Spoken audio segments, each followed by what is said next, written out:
Everyone's celebrating the rise in medical school application, but no one's talking about who's getting left behind. And that part matters. Let's talk about it.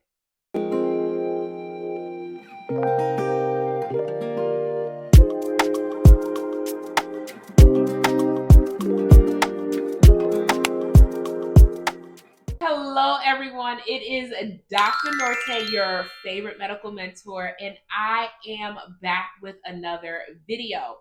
Before we go ahead and jump into the discussion, I just want to say I am so excited for 2026. I have so much in store for you guys, and I'm excited to see what we can do together.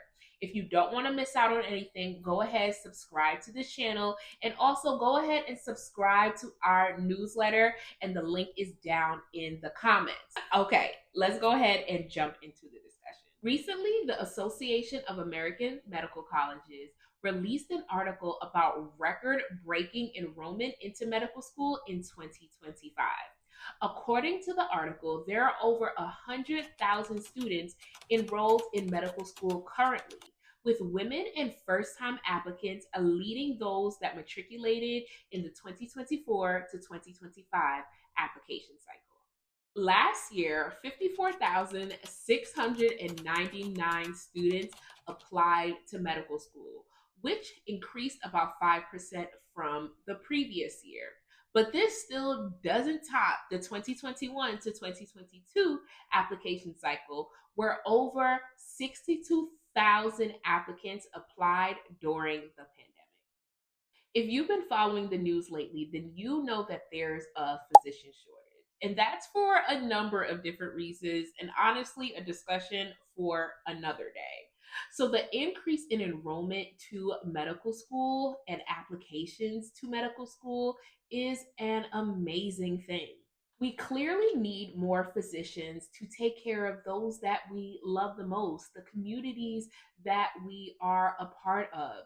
So, on the surface, this seems like a solution to the issue, but there's still a huge problem.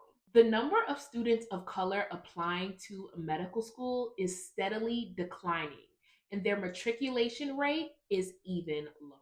According to the data, the number of Black students that matriculated into medical school this year dropped by 11.6%. The number of Hispanic students, 10.8%, and Native American students dropped drastically by 22%. To take it one step further, the amount of first generation students dropped from 12.4% to 10.7%.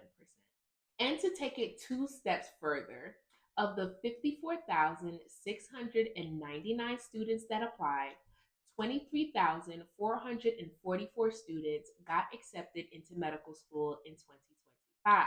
Of those accepted, approximately 47% classified themselves as white, 11% classified themselves as Hispanic, 8% classified themselves as Black, and less than 1% classified themselves as Native American. And to take it three steps further, the number of Black men that matriculated into medical school in 1978 was 542. And in 2025, that number only raised to 552. I want you to let that sink in. 1978 was almost 50 years ago. And in 50 years, we've only been able to increase the number of Black men matriculating into medical school by 10 students. So the real question is, why is this happening?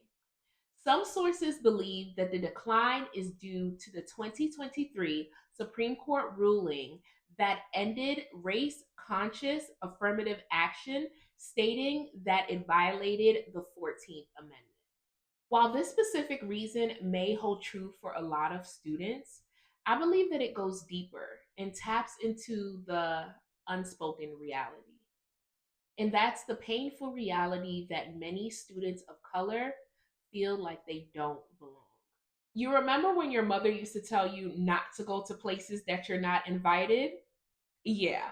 Students are using that same philosophy and applying it to higher education programs, just like medical school.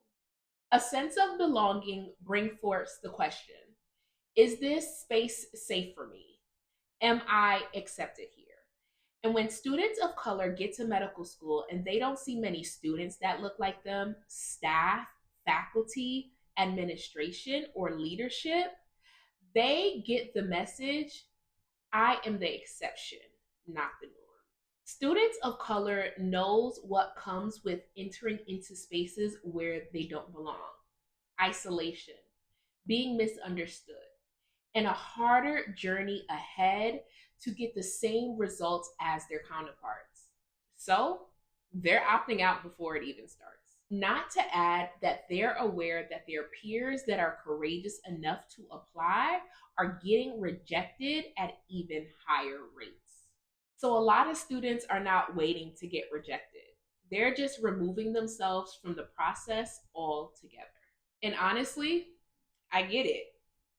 Why would you want to enter a space where you feel unwelcome, where you know that you'll have to work 10 times as hard, and then you don't even know if all of your hard work will pay off in the end? I sympathize with students. I sympathize with you. But would I be Dr. Norte if I didn't offer a word of encouragement for all of you that may feel this way? The Supreme Court ruling, the decrease in loans to higher education, the Flexner report, and so many other tactics are all the same. They are all put in place to discourage students like you from entering into spaces where you belong the most. No one tries so hard to keep you out of a space unless they know that you will flourish when you get there. If they actually thought that you would fail once you got there, they would let you in without a blink of an eye. So if you have a mother, a father, a sister, a brother, a grandparent, auntie, uncle, anyone, if you go to the doctor, and you should, then you are needed. You belong in medical school, in healthcare. Please, please, please do not let the optics convince you of otherwise. Mentee, I hope you know that I see you and I understand your feelings and they are valid. But I never want you to give up on your dream of becoming a physician. And if you're worried about support, that is exactly why MKN Mentoring exists. Alrighty.